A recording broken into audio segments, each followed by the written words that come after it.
আগামীকাল মাঠে নামতে যাচ্ছে আর্জেন্টিনা, আর যাদের বিপক্ষে খেলতে নামছে তাদের খেলোয়াড়রা মেসিকেও টাচ করবে না, এমনটাই নির্দেশ দিয়েছেন সেই দলেরই কোচ।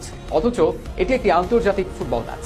মেসিকে ট্যাকেল নয়, বরং মেসিকে কাছ থেকে দেখাটাই নাকি সেই খেলোয়াড়দের জন্য ভাগ্যের ব্যাপার।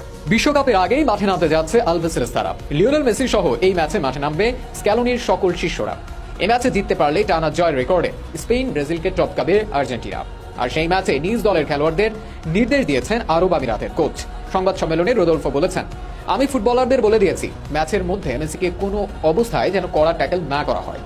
সবচেয়ে ভালো হয় যদি ওকে ছোঁয়াই না হয়। শিষ্যদেরকে তার এই হুঁশিয়ারি মূলত দেশের প্রতি ভালোবাসা থেকে এসেছে।